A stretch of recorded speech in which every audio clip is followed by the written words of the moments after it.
Muy buenos días, tardes o noches a todos, compañeros. Yo soy Axel Daniel Soto Valadez, soy estudiante de la carrera de Medicina en tercer año en la Benemérita Universidad Autónoma de Puebla. Y el objetivo de este material didáctico es el de poder ayudarles a ustedes un poquito en la comprensión del sentido de la vista, de la fisiología del sentido de la vista, la cual es importantísimo, es uno de los temas más complejos que existen. Y sí es importante comprenderlo y a muchos y es el coco de muchos por la complejidad, ¿no? Pero vamos a ver a partir de aquí que no es no está tan difícil y que se puede entender de una manera correcta. En primer lugar, habrá que entender lo siguiente. El sentido de la vista se encarga de manera simple de captar la luz. Al captar la luz, enfocarla. Al enfocarla, generar un proceso llamado transducción en el cual convertimos la luz o los fotones de la luz más específicamente en potenciales de acción a través de células especializadas. Esos potenciales de acción van a llegar a nuestro cerebro, específicamente al lóbulo occipital en las áreas 17, 18 y 19 de Brodmann, y aquí va a haber un proceso de traducción en el cual nuestro cerebro va a encargarse de convertir o de procesar esta información que viene en forma de potenciales de acción en una imagen visible para nosotros. Eso es como funcionaría de manera simple, ¿no? Pero hay más, hay que entender punto por punto los mecanismos moleculares para que esto pueda ser posible, y para eso estamos aquí. En primera instancia hay que saber que al ojo de entrada lo vamos a dividir en dos mecanismos, el sistema óptico y el sistema neuronal. El sistema óptico está formado por todas aquellas estructuras que se encargan de captar, enfocar y de captar y enfocar la luz sobre el sistema neuronal. El sistema neuronal es la capa más interna del ojo, llamada capa retinal o la retina. La retina está llena de células nerviosas, entre ellas las más importantes son los receptores sensitivos del ojo, que son los conos y los bastones, que se encargan de convertir los fotones a potenciales de acción. Y ahorita vamos a ver cómo ocurre esto. Pero sí tener bien en cuenta la división en un sistema óptico y en un sistema neuronal. Para entrar un poquito en calor hay que repasar un poco de la anatomía del ojo, la anatomía óptica. Entonces vámonos rápidamente. La capa más externa que existe en el globo ocular a través de esta imagen que vemos aquí, que es un corte sagital, es la capa de lágrimas. La capa de lágrimas, pues ya sabemos que es una secreción que sale de las glándulas lagrimales, que no nada más se encarga de humedecer al ojo y de lubricarlo, sino que también es rica en inmunoglobulina A y en lisocima, proteínas que son importantes para evitar la colonización de agentes bacterianos o la irritación por polvos. Entonces, esta capa es importante porque humedece, lubrica y además tiene componentes del sistema de defensas. La siguiente capa es la capa conjuntiva. La capa conjuntiva también es una capa de tejido laxo, tejido conectivo laxo, transparente, que está ahí para protegernos igual de irritaciones, no nada más las lágrimas, sino que también esta capa es importante para evitar el paso de objetos extraños hacia nuestro ojo. A partir de aquí comenzamos con las capas que son ya fisiológicamente más funcionales. La capa más externa y que recubre la parte anterior del ojo es la córnea. La córnea está formada por tejido conectivo transparente, no hay vasos sanguíneos aquí, y esta córnea es importante porque es la que se encarga de enfocar, de percibir la luz y enfocarla junto con la ayuda del cristalino que ahorita vamos a ver en nuestra retina. Entonces es importante, sí, es muy importante. La córnea está delimitada por dos cosas, los canales de Schlemm o conductos de Schlemm. Esos conductos de Schlemm, a partir de aquí hacia atrás, vamos a ver la esclerótica. Y la capa esclerótica es tejido conectivo, ya no es transparente como el de la córnea, pero lo único que tiene es mantener la forma del ojo y también se encarga de darle resistencia mecánica ante deformaciones. La siguiente capa, bueno, no capa, sino estructura del ojo es la cámara anterior, en la cual encontramos un líquido muy abundante llamado humor acuoso. El humor acuoso es secretado ¿por quién? Por el epitelio ciliar que vemos hacia atrás también. El epitelio ciliar se encarga de secretarlo con la finalidad de mantener una presión en la cámara anterior de 20 milímetros de mercurio. ¿Para qué queremos mantener esta presión? Porque esta presión es importante para que el ojo mantenga su forma esférica. Hay una enfermedad llamada glaucoma que se causa principalmente por obstrucción en el conducto de Schlemm. El conducto de Schlemm, ya les diré, que se encarga de drenar el humor acuoso para que así como se produce nuevo, se drene el viejo y no haya ninguna alteración. Pero si estos se obstruyen, ¿qué puede pasar? Bueno, aumenta la presión y eso puede generar un daño importante a nivel neuronal en la retina, que poco a poco nos va a generar una ceguera progresiva. Entonces es importante saber la aplicación clínica de lo que estamos viendo para poder verlo en uso en el campo médico. La siguiente capa, bueno, la siguiente estructura es el cristalino. El cristalino es bien importante. Es una estructura formada por capas circunscritas de tejido conectivo especializado, transparente, que tiene la función de ser maleable. Es maleable, ¿por qué? Porque puede cambiar su forma, puede abombarse o hacerse más convexo o hacerse más cóncavo, con la única finalidad de poder mejorar el enfoque de la luz sobre la retina. ¿Cómo ocurre esto? Van a ver que el cristalino está sostenido por unos tendoncitos llamados células ciliadas. Las células ciliadas se unen a su vez a un músculo llamado músculo ciliar. La contracción del músculo ciliar va a generar un efecto en las células ciliadas, lo cual nos va a traer como resultado cambiar la forma del cristalino para enfocar la luz. Pero aquí ya lo vamos a ver más adelante. El cristalino se llama cristalino porque está lleno de una proteína que se llama alfa-cristalina. La alfa-cristalina es importante porque es la que ayuda a que se lleve a cabo este fenómeno de maleabilidad y de transparencia. En las personas con cataratas, la alfa-cristalina se desnaturaliza. Y cuando se desnaturaliza, ¿qué genera? Genera una especie de coágulo. Y ese coágulo va a verse reflejado como manchitas en el cristalino. Si se forman muchas manchitas, vamos a tener una zona que obstruye la luz y por ende no vamos a poder ver absolutamente nada. Y esto es lo que le ocurre a las personas con cataratas. Cataratas, así es. ¿Cómo se trata esta patología? Con una remoción quirúrgica del cristalino y la aplicación de una lente adecuada a la medida del paciente para que también se sigan enfocando los rayos luminosos y no haya ningún problema.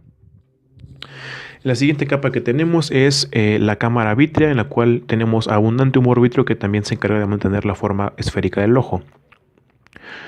Tenemos la capa coroides también por debajo de la esclerótica. La capa coroides es la capa vascular del ojo, se encarga de nutrirlo. Como tiene vasos arterias que llegan y venas que salen, es la nutrición del ojo. Y después tenemos a la retina.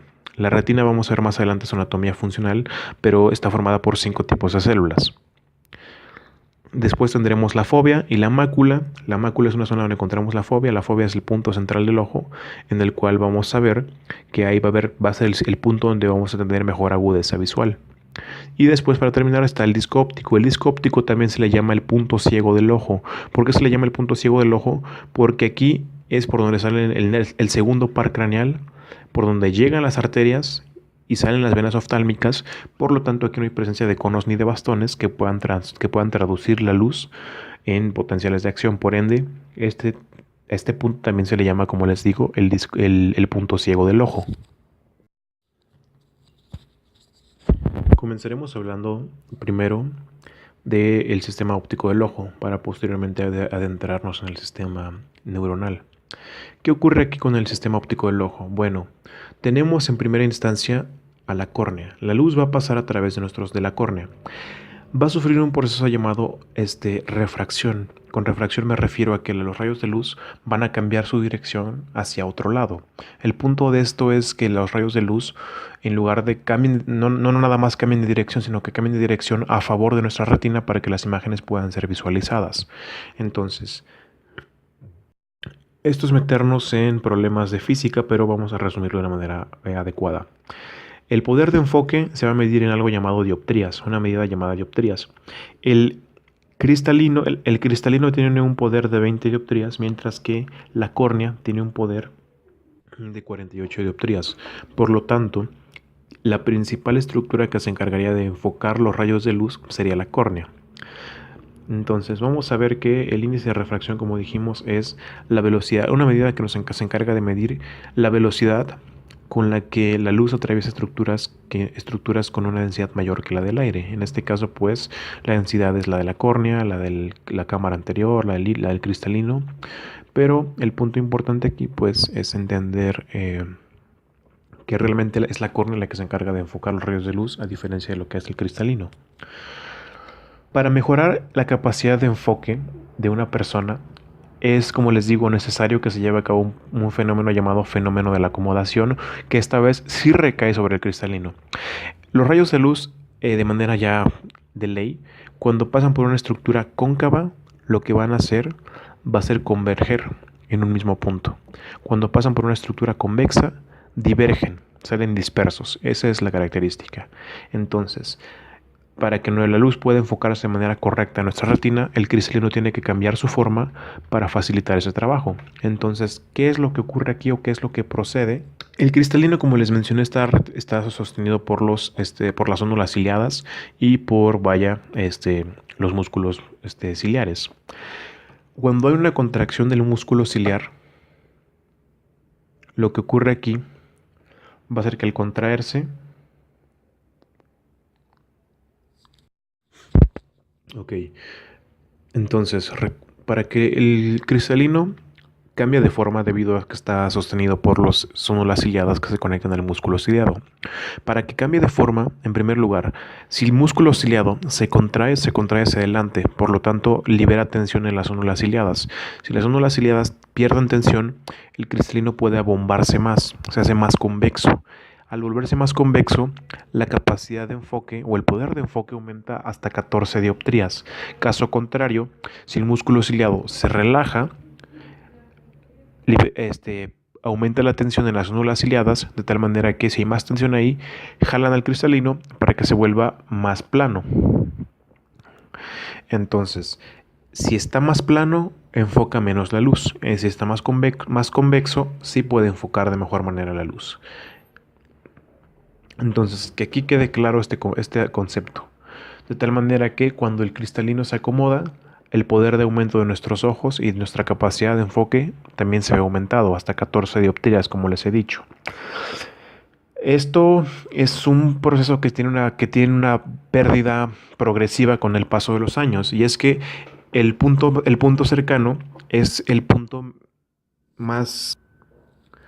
El punto cercano se refiere a la distancia mínima en la que podemos enfocar. Un niño puede enfocar la punta de su nariz. Sin embargo, conforme va avanzando la edad, su capacidad de enfoque, su punto cercano cada vez se hace menor, hasta que en etapas adultas prácticamente se pierde. De tal manera que cuando un adulto, los ancianos tienen que utilizar lentes para poder leer, debido a que su capacidad de fenómeno de la acomodación ya no es el mismo. ¿Por qué? Porque el cristalino, con el paso de los años, va perdiendo esa capacidad de cambiar de forma, esa maleabilidad. Por lo tanto, a pesar de que el músculo pueda contraerse, ya el cristalino no responde a esos cambios de contracción y se mantiene siempre estable, evitando volverse más convexo y generando de esta manera un aumento en la capacidad de enfoque.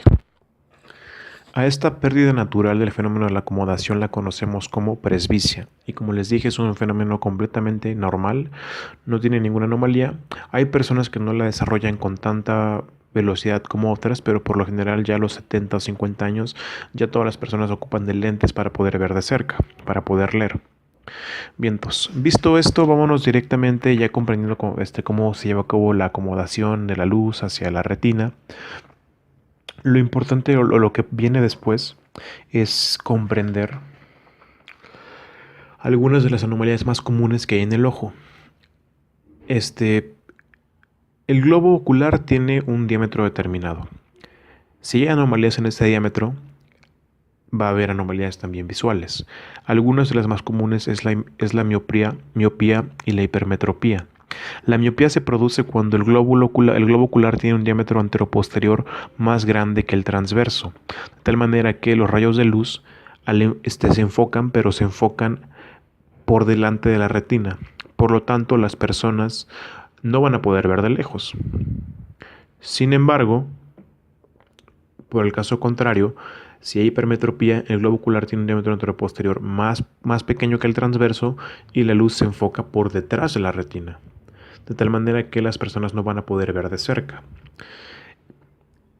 Ambas condiciones tienen un estado de reparación utilizando pues lentes de diferentes índoles. Si lo que en la miopía pasa es que los rayos caen por delante, lo que queremos es retrasarlos un poquito.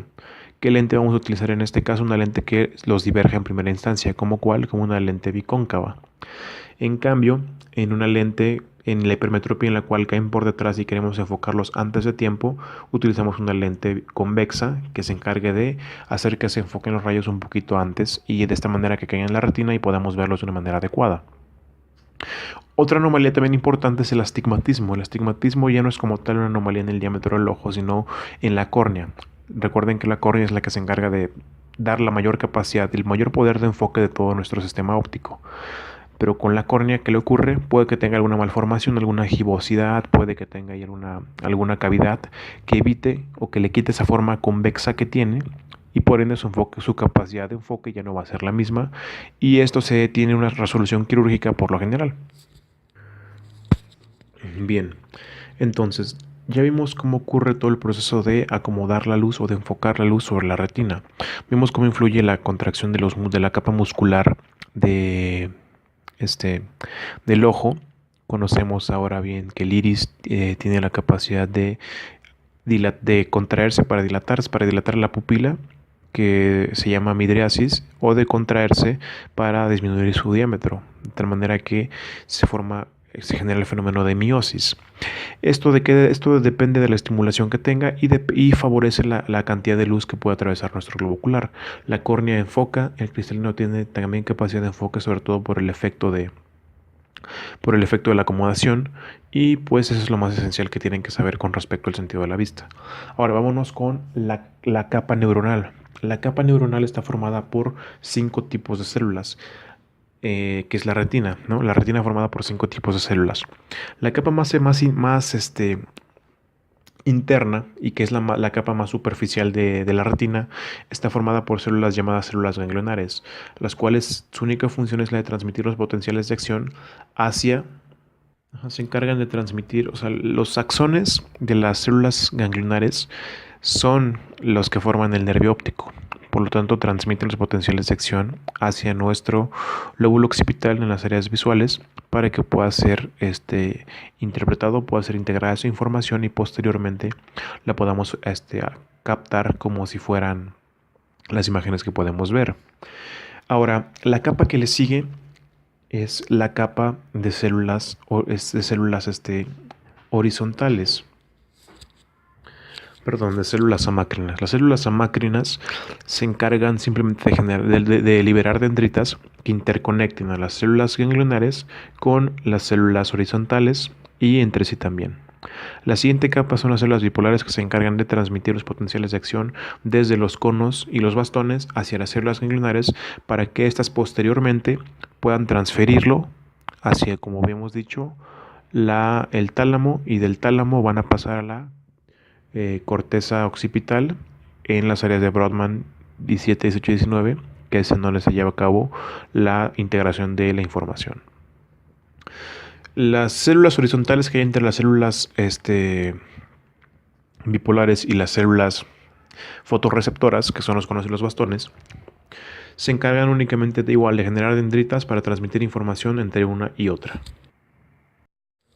Ahora, ya que entramos en prácticamente lo que son los fotorreceptores, que son las células más importantes, que son como son los conos y los bastones, habrá que entender lo siguiente: la anatomía de los conos y de los bastones. Los conos y los bastones tienen una estructura un poco similar. Se dividen en 3 partes: la parte interna y la parte externa.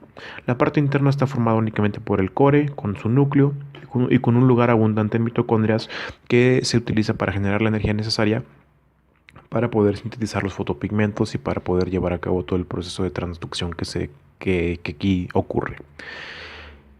En el segmento externo es donde encontraremos lo que nos interesa. ¿Por qué?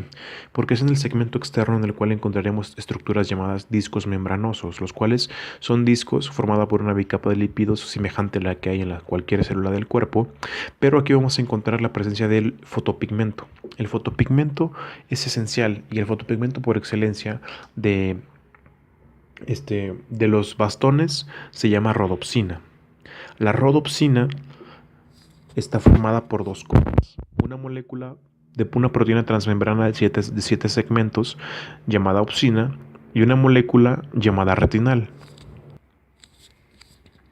El retinal es un derivado, un aldehído de la vitamina A.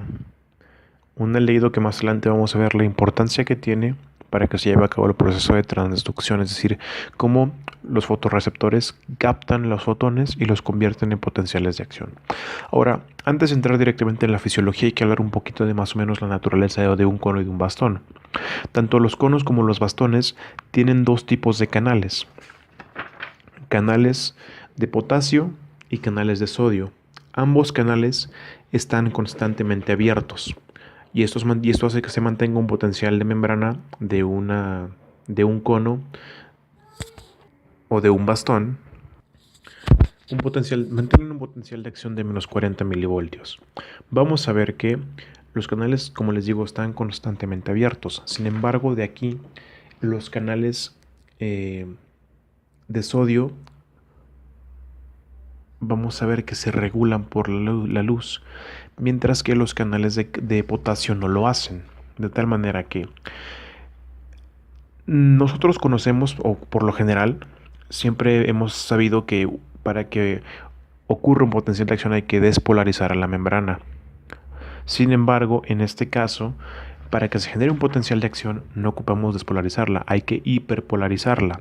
¿Cómo lo hacemos? Les acabo de mencionar que hay dos tipos de canales que están constantemente abiertos y que mantienen el potencial de acción, potencial de membrana, perdón, de los conos y los bastones a más o menos unos menos 40 milivoltios. Cuando llegan los fotones, vamos a ver que lo que ocurre es que los canales de sodio tienen la capacidad de estar ampliamente regulados por los fotones. Cuando un fotón llega, estos se cierran. Si se cierran, sin embargo, los canales de potasio se mantienen abiertos. Si tú dejas un canal de potasio abierto, va a haber un flujo muy grande de cationes desde el medio interno hasta el medio externo. Si tú pierdes cargas positivas en la membrana de tu cono, ¿qué va a pasarle? Se va a volver más negativo, de tal manera que se hiperpolariza hasta menos 60 milivoltios. A partir de aquí ya podemos generar un potencial de acción que pueda ser transmitido, como les digo, al tálamo, y del tálamo a la corteza occipital en las áreas visuales. Ahora volvamos a las bases. Acuérdense bien de los fotopigmentos, que son la rodopsina. Bueno, la rodopsina les dije que está formada por opsina y por retinal. El retinal tiene dos formas: el 11-cis retinal y el all-transretinal. El 11-cis retinal es una forma que es muy afín a mantenerse pegada a la molécula de rodopsina. Sin embargo, cuando llega la luz, ocurre un fenómeno que se llama blanqueamiento, en el cual el 11-cis retinal se convierte a all-transretinal. El all-transretinal no tiene la misma afinidad para mantenerse pegada a la molécula de opsina, por lo tanto se separa de esta. Al separarse de esta, la rodopsina pasa de ser rodopsina a metarrodopsina 2. Y la metarrodopsina 2, cuando esto ocurre, el fenómeno de blanqueamiento, esta molécula de metarrodopsina está acoplada a proteína G. Lo que hace es favorecer que la transducina, que es la proteína G específica de la metarrodopsina, en su subunidad A se una a la adenilatociclasa y a la fosfodiesterasa y estimule la conversión de GMP cíclico a GMP. Aquí en la imagen van a ver algo interesante, y es que la fosfodiesterasa, cuando hace esta acción, cierra los canales de sodio. Acuérdense bien que hay dos tipos de canales, de potasio y de sodio, en el cono y en el bastón. ¿Qué ocurre? Al parecer dijimos que eran dependientes de fotones, y sí, los fotones llegan a la metalrodopsina, que es la molécula, realmente el fotorreceptor dentro del fotorreceptor, y se encarga de llevar a cabo el proceso que vimos de acople de proteínas G, estimular a la fosfodiesterasa, esta cataliza la conversión de GMP cíclico a GMP, y después se cierran los canales. De tal manera que al cerrarlos, ¿qué ocurre? Se hiperpolariza la célula. Si se hiperpolariza, se generan potenciales de acción que se transmiten del cono o del bastón. Acuérdense que bien que los conos se encargan de la visión a color y los bastones de la visión monocromática oscura. Ya sea en cualquiera de estos dos lados, se generan potenciales de acción, se transmiten a las células bipolares, de las bipolares a las ganglionares, de las ganglionares llega al tálamo, y del tálamo al lóbulo occipital en las áreas de Brodmann 17, 18 y 19. Aquí se integra la información y es cuando nosotros nos hacemos conscientes de que estamos viendo una imagen. Y bueno, hasta aquí está el video del día de hoy. Es un video sencillo, rápido. Puede que tenga más detalles, podemos entrar en un rango más molecular. Sin embargo, para estudiantes de medicina que se preparan para un examen, no es tan esencial que esto pues sea de la siguiente manera. Por lo tanto, es una manera resumida de poder decirlo, de poder utilizarlo. Y pues espero les haya servido de algo y nos estamos viendo.